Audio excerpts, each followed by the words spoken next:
It's Monday afternoon. That means it's time to break down those box office numbers. Yes. With charts, Dan Murrell. Yes, close to the Monday evening, there was just So many charts. numbers and charts and things to do that it took a little while than longer. I can't even talk. I've been doing charts. You've been so deep in these charts, and there was so much money to be made over this really notable Thanksgiving weekend in a number of ways. But let's talk about Ralph breaking the internet and everybody's face at the box office. Ralph breaks the internet, takes the Thanksgiving crown, $84 million, over $84 million for the 5-day weekend. Ralph started so strongly, Roth, that people thought on Wednesday or Thursday that it might break $100 million and take the all-time record for a Thanksgiving opener over Frozen, but it did not. But still that's a nice amount of money, $84.7 million. Second best opening of all time for Thanksgiving, just behind Frozen, just ahead of Moana. So, all good news for Disney. All good news for Disney. What do they care?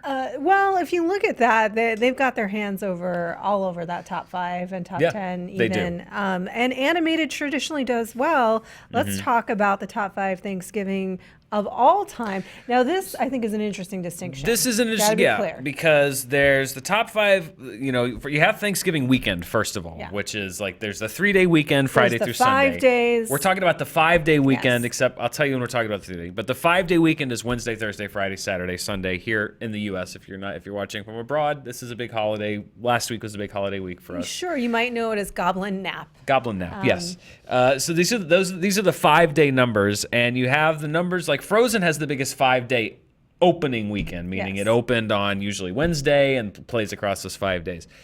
But this is looking at all movies that played across the Thanksgiving holiday. They may have opened the weekend before. They may have opened the weekend before. So if you're looking at the 5-day Thanksgiving weekend grosses, these are the top 5 performances. And Ralph goes down to number 3. Frozen is number 2. It opened. But Hunger Games Catching Fire and then Mockingjay Part 1 and Harry Potter and the Sorcerer's Stone, those were films that opened on the weekend prior to Thanksgiving, but played very strongly during the week. So when you look at the 5-day weekend, Catching Fire is actually the film overall that has performed the best over those 5 days. But even still, for Ralph Breaks the Internet to be number 3 on that list, great news for a great start for that movie, and I'm sure it'll play strong until Mary Poppins takes it out. But that's also Disney. That's so also there you Disney. Go. It's basically good news for Disney. This is performing very, very well. Yes. It's certainly a lot more money than the first film did. They are feeling, I'm sure, very good about it at this point. Yep. Also pretty well received critically. Audiences, Very well received, I think, A-. Yeah, A-,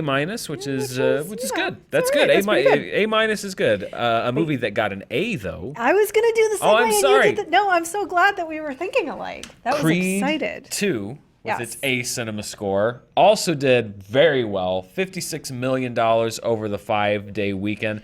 That is $14 million more than the first film did over the same 5-day time period in its release schedule. So that's good news if you're making Creed 2. And here's another distinction that I look at, Roth. We mentioned that animation does very, very well over the Thanksgiving holiday. Live action, Creed 2 had the best Thanksgiving holiday performance of all time. Yeah, exactly. And this is where the distinction is. I should say. Right, not because opening. Creed 2 had the best live action open, whereas Catching Fire and Harry Potter had already been open, but they did very, very well. Yeah. But also, this was well above the projections for Creed 2, even where it was projected to do better than the first film. So it's just remarkable. It is. I have mixed feelings because I love that it's doing so well. I know. Because it's a very entertaining movie. But the better it does, the more I know that they're going to make a sequel, which I don't think it needs. Yeah.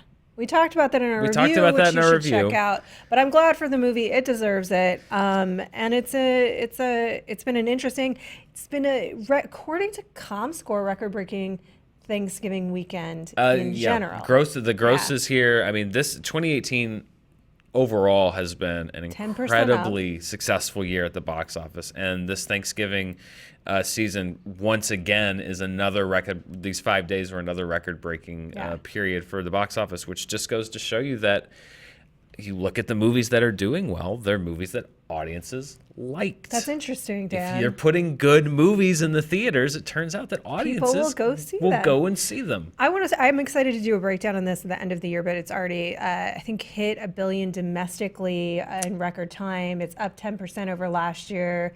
It's every weekend is doing higher than the projections for that weekend. So I'm curious what we think is going to happen moving forward with so many studios doubling down on streaming, but that's a conversation for a different day. Conversation for this day is the reporting around Fantastic Beasts and the Crimes of Grindelwald. So we talked about this last week. It is, I know some of you might be saying like, wait a minute, wasn't The Grinch number 3? If you look at the 3-day weekend, Friday through Sunday, The Grinch was number 3. Yeah. However, the 5-day weekend, Wednesday through Sunday, Fantastic Beasts, neck and neck. Look at that. There's less than 300,000. They're essentially tied, but Grindelwald came in 3rd place. However, the picture is sort of starting to fill in as far as the domestic numbers. And if you didn't see last week's show, Roth and I broke down the 3 top markets: China, the US, the UK, how it performed there. That picture's beginning to fill in a little bit. If you're looking at it as far as the US goes, weekend to weekend, 3-day weekend to 3-day weekend, it had a much bigger drop than the first film in the U.S. The Fantastic Beasts dropped 39% from its first to its second weekend over the same release schedule. This is one of those times you can look at it apples to apples because it was the same release schedule for both films. 39% for the first film. The second film, Fantastic Beasts: Crimes of Grindelwald, dropped 52.7%. That's a much bigger drop. If you're looking after 10 days of release, the new Fantastic Beasts film is running $40 million behind the first Fantastic Beasts movie here. In the other big markets that we talked about, in the UK, it is about a third down from the first film. In China, it's about $20 million down from the first film. So, and it's having bigger drops there as well. So the reporting around it has been that it's doing roughly equivalent to what the first film did. But it's not taking the whole picture. It's tough to know where people are drawing those numbers from because it didn't open day and date in China the first time, whereas it did. So the second weekend would be a little bigger for the. It's very difficult to look at the global picture right now, but what we are seeing in the major markets is that this film is performing moderately to substantially behind the first one. And so now the question still stands. It is overperforming in some markets. Its last major market was Japan. It opened there this past weekend.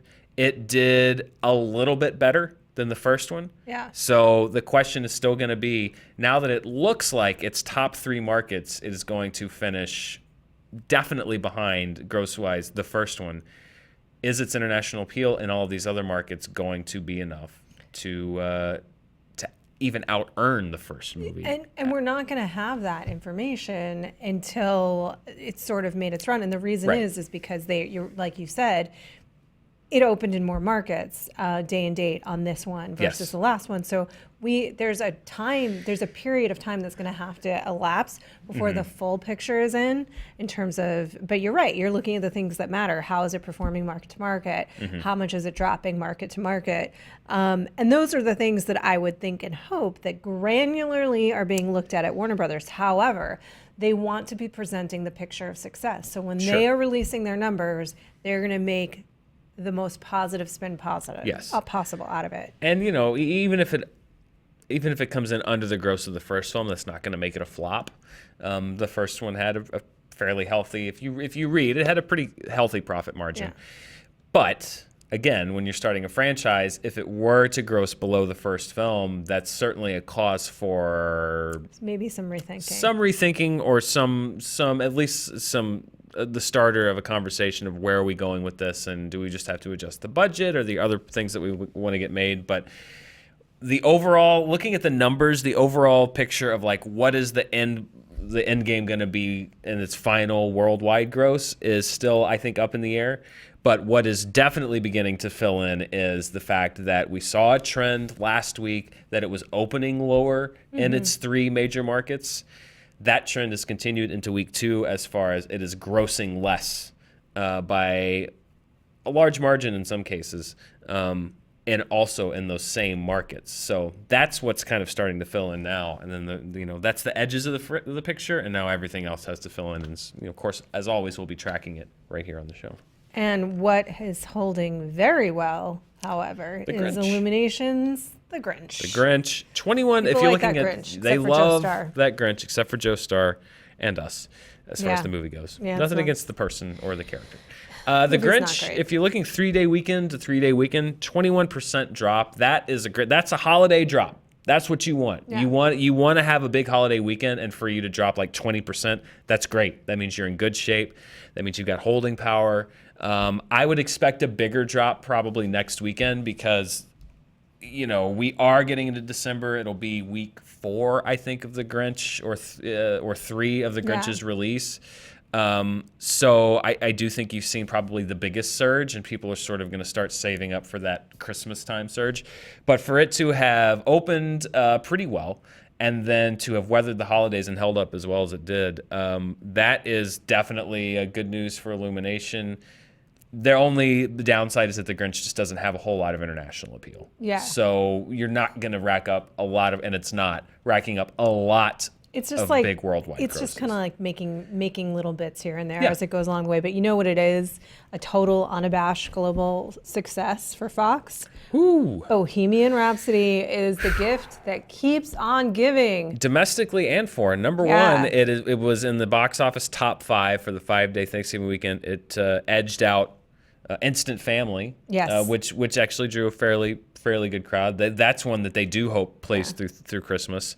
$150 million domestically. That's off a $50 million budget. If that was the only money that movie made, But it's not. then they'd be in great shape. But it's not, and we'll talk about how it's doing worldwide. But the fact that it is now in, I think, week 5. Yeah, and it's still in the top 5. It's still hanging around. And it's keeping out, like you said, edging out the Mark Wahlberg family film that feels like it would have been the perfect fit for Thanksgiving weekend. And this Bohemian Rhapsody, like if Fox would be so happy and delighted with this if they didn't have this whole other thing hanging over their heads. But this is a great success for them. So what it's doing is it's giving them the ammunition to mount a serious Oscar campaign for Rami Malek, because now the Academy voters have seen that the people love Bohemian Rhapsody, and they would definitely get a lot of eyeballs if Rami Malek was nominated for Best Actor in a way that I think last year,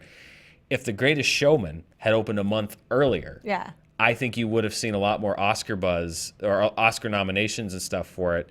I think because it took a while for it to catch on, and the critical, and yes, we'll take our part in that.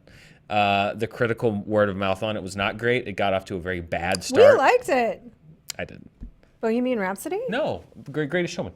Oh, no. Oh, Yes. no, The Greatest Showman. No, I'm sorry. I thought you were talking No. about... I think that if Greatest Showman had opened a month earlier and it had yeah. become the phenomenon it became going into the Christmas season, I honestly believe it would have had a much stronger awards for sure. season, because the Golden Globes especially almost completely ignored it, because to them it was this misfire that nobody liked, and it ended up being this huge thing.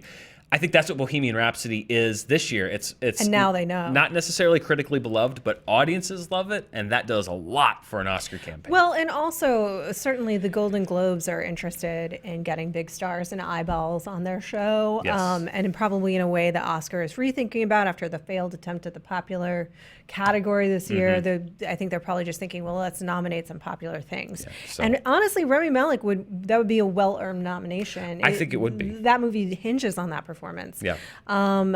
A movie that could not be saved, and that was not critically well liked at all, including by us, is Robin Hood, and it is a big miss. That's your Thanksgiving turkey right there. Yeah, there Robin it is. Hood. $100 million budget plus marketing. Plus marketing, which is probably about as much, maybe a little bit less. $15 million domestically over the 5-day weekend. That's not good. That's actually lower than 2010's Robin Hood. That's lower than 1991's Robin Hood, Prince of Thieves, unadjusted. Yeah. Which would probably be way more. Not a good not good.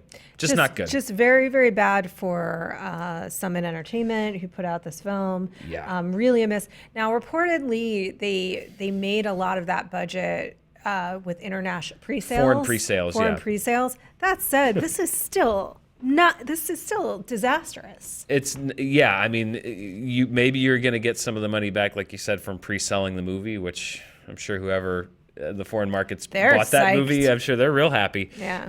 Because it's not in the foreign markets that it did open in, it made little to no impact. It's still got it has several left to go, so maybe it'll catch on somewhere.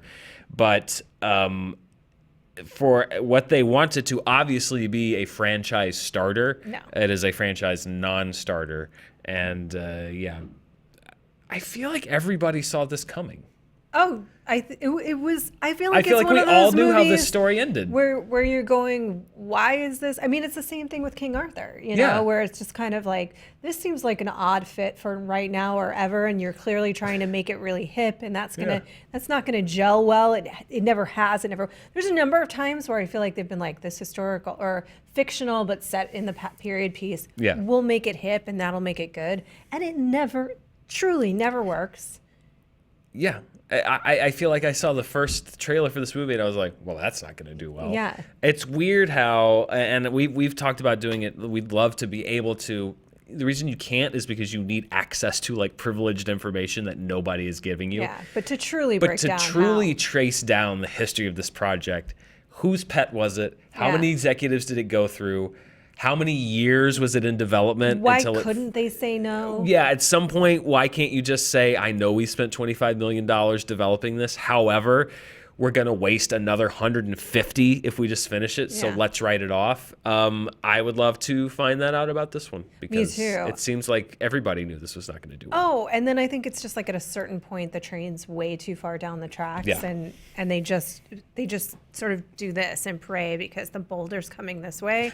And it's, It's like Austin Powers, the guy that's in front of the steamroller. Yeah. And he's like 30 feet away from him. He's just going like, no! Yeah. And you're like, if you just move. Just move. No.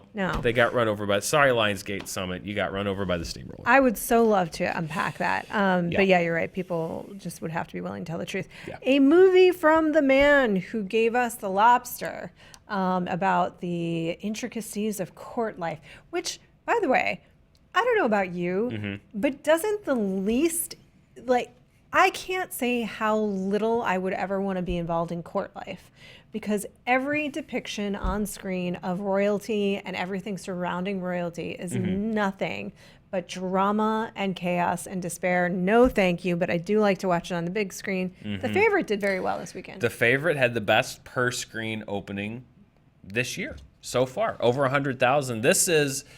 we talked about the last couple of weeks with movies like Green Book and The Front Runner, the kind of per screen opening that you want for a real buzzy awards show favorite.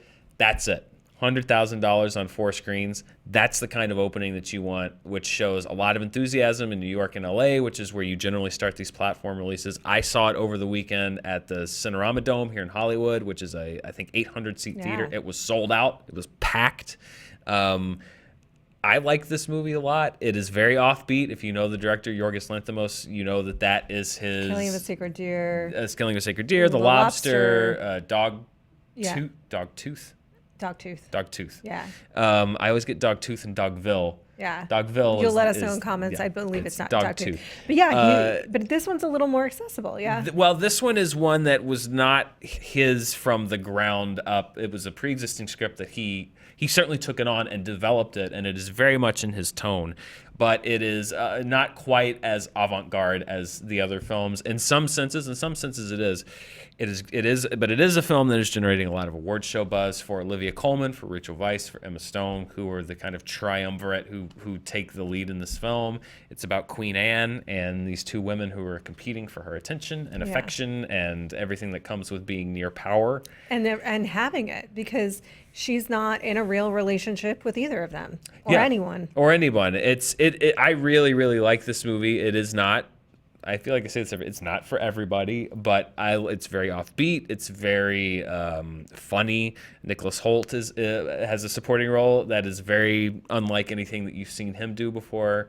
But these 3 lead performances, awards-wise, I don't know what you do. Yeah. I don't know if you put them all up for lead. I don't know if you put them all up for supporting. I wish you could just put them all up together. Here's my prediction. Are you ready for my prediction? Yes. Because they're going to go with who they think that can win, which means they'll put Olivia Colman unfairly in Best Supporting because she's not as famous as the other two. And then it's going to be agent. You talk about court life and drama. It's going to be agents bloodbathing to see if it's Emma or Rachel or both.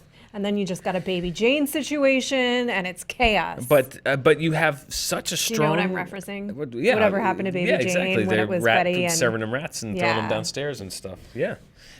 Which is funny because this movie is very much like All About Eve, which is also about sort of two actresses jockeying for position. Absolutely. Yeah. Well, with Baby Jane, it was they both wanted the Oscar, Betty Davis and Joan Crawford, and they went into vicious campaigns against each other. It's going to be this has been a really. I keep seeing people saying that 2018 has been a disappointing year for movies, and I have to disagree. This has been a great year for movies, and the lead actress, particularly category, is so strong with so many performances yet to be seen.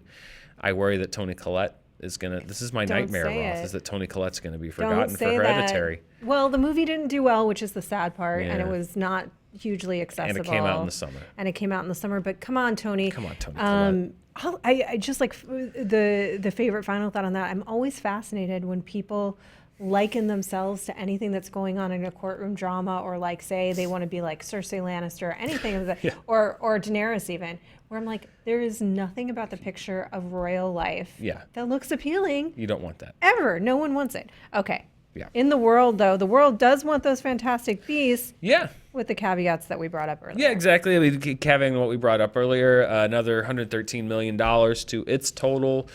Like I said, this is where we're going to start watching the grosses week by week, starting with next week. It is now open in every major market. So now it's all about, say it with me, Roth, legs, or however you say it in the different countries in which it's open. Ralph breaks the internet, $97 million. That's mostly from its domestic release. And Ralph is kind of different from Fantastic Beasts. Ralph actually has a very long international rollout schedule. That the movie is rolling out through the end of the year into next year. So Ralph is one of those that's going to be just sort of a slow burner, and we're just going to have to kind of keep an eye on it because it just rolls sort of from market to market over a very extended period of time. So that's why when you're looking at worldwide grosses, you have to see where these movies are opening because the story's different with all of them. I was curious about that approach and why they decided to go. It is so long. Very long. There must be a strategy there because it's Disney. I'm sure it's based on what else is open there, what the market, what other films of theirs are opening, when and where and how. But yeah, that it is unusually long. The rollout schedule. So we'll see how that does. Bohemian Rhapsody, Roth, we mentioned, it is approaching $500 million worldwide. That's 10 times its budget. Overseas grosses by far are driving the ship here. Queen, as a band, was a massive worldwide draw, and now as a movie is a huge worldwide draw. Yeah, and you got to think Queen's got to be making so much money on the uptick on music, and good for them. Good for them. They're like 70, still rocking along. Still doing it. Still doing what they do. Well, you guys, it looks like Venom's gonna, in terms of the world, overtake that Wonder Woman, Venom overtook Wonder Woman, and it has overtaken. It has outrun Tom Cruise, which I didn't think you could do. Yeah. But it has. Well, it edged out Wonder Woman by just a little bit. Well, we'll talk about that. Yeah. Okay. Venom, number 5 grosser of the year worldwide.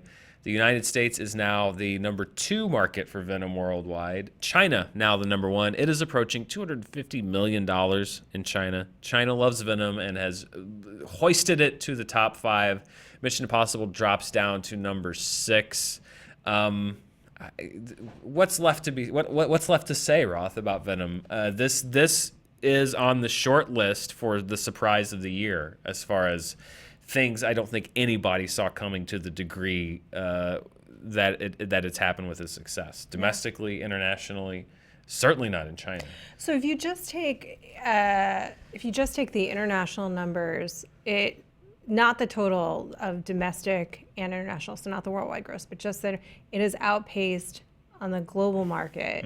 Definitely Wonder Woman, which it eclipsed, but also it became the #1 solo comic book movie, meaning Black Panther. That I have not, that I don't know. I did not look at those numbers, but that's very possible. Yeah. And the Black Panther was driven heavily by its domestic gross, Yeah. but that I don't know that actually. I'll have to look that up. We'll confer. Yeah. With the numbers game. Yes. And come back on that. But yeah, anyway, the point is Venom is incredibly successful. It Yes. is so much more successful than any of us guessed that it would be. Sony, I think, is, as we've said, clearly going to be doubling down on this. Yeah. And probably having very serious conversations about the future of Tom Holland's Spider-Man and as it relates to this new universe they're creating. They dated 2 Spider-Man movies, I think, for a year after next. Yeah. The speculation is that could be Morbius and Venom 2. Yeah. But as we will be revealed perhaps tomorrow morning, there could be another contender for a future Sony film, although I would not recommend doing that one in 2 years. Yeah. I would take a little more extra time to do A it. lot of time. Another gift that keeps on giving for Warner Brothers is A Star is Born. It keeps trucking along. Yeah, keeps trucking along. It has displaced A Quiet Place. It is now the #10 grosser of the year. However, as he does, the Grinch It's coming in. probably going to come in and steal that spot because the Grinch is very close to that #10 spot. This more than any of the other lists this year, at least, I think is, especially when you look at #6 being $220 million. This is subject to so much change. We don't know where Wreck-It Ralph is going to end up, Ralph Breaks the Internet is going to end up yet. We don't know where The Grinch is going to end up yet. We have Aquaman still. We have Mary Poppins still. There's always the potential that something into the Spider-Verse or Legends or Bumblebee or something breaks out in the next 6 weeks or so that could jump up on that chart. So looking at the domestic chart particularly, that's the one where I'm like, there's been a lot of movies that have done like really well, but not unsurpassably well this year. I don't know. That could look 4 to 5 movies, I think, could be different on that chart by the end of the year. Yeah. It'll be really interesting to see where everything falls. I feel there's certain movies that I just felt like, oh, that's going to make a lot of money. Ralph Breaks the Internet was one. I really think Mary Poppins is just going to make a ton of money. I don't know that. Yeah. I haven't looked at the projections on it. This is a pure gut feeling. It comes out, it's so well timed for the holidays. If the music is as good and as catchy, even close to what we know Lin-Manuel Miranda can produce. And anyway, we'll see. I think the Lion King trailer has already made $250 million somehow. I don't know how that works, but I think somehow it's already made $250 million. So who knows what could happen? Yeah, that's going to be the #1 movie of the year, that trailer. Yeah, the #1 movie of the year 2018 is going to be the Lion King trailer. Just off of YouTube AdSense revenues. Although YouTube can be an interesting predictor how trailers do. Yeah. Yeah. Ralph Breaks the Internet did very, very well, Yeah. that first trailer. In any event, coming up this week is not a lot. Not much. The Possession of Hannah Grace is the only wide release. I think most other movies are just like, whatever, it's the weekend after Thanksgiving. We're going to get all December stuff ready. So Possession of Hannah Grace, congratulations. You've got most of the new screens to yourself. Let's see can you outdo Robin Hood? It wouldn't take much. However, there are a couple of movies that are interesting. Till Schweiger is an actor who you might probably recognize most as Stiglitz from Inglourious Bastards. He is actually doing an English language remake of one of his own films that he co-directed called Head Full of Honey with Nick Nolte. That's opening in limited release. And then a movie that literally everything about that is interesting. I know, right? And then a movie that I'd never heard of until I saw a preview for it this weekend is opening in limited release, Anna and the Apocalypse, which kind of made the Fantastic Fest circuit earlier this year. It is a musical zombie holiday film. Sure. Yeah. And the reviews that have come in on it have been very, very positive. Yeah. So that is opening in very limited release this weekend. I assume probably going to expand beyond. But that is what I'm going to underline for the weekend that I want to come back and report on because I thought the trailer looked very interesting and I want to see this film now. Excellent. Well, lots to talk about next week and we will keep an eye on those numbers. through the week. Through the week, yeah, and then It's an open lane for all these other films. Basically. I don't know what I'm going to talk about next week. It's Ralph breaks the internet. I guess we'll talk about Ralph breaks the internet again, or maybe Venom will make another $200 million. Something, because just looking at the schedule, it's going to be tough going, but we'll figure it out. Yeah, we'll always make it work. We'll make it fun. I'll dig up some inflation-adjusted international numbers from Brazil or something, and we'll do it. Don't worry. I'll hold you to that. Yeah. We will see you either way to talk about the box office next week, and we will be here all week on Screen Junkies News, doing what we do. That's right. Early tomorrow morning. Look out for our Spider-Verse. review of Spider-Man Into the Spider-Verse, a very hotly anticipated film that we get to give our thoughts on tomorrow. Yes.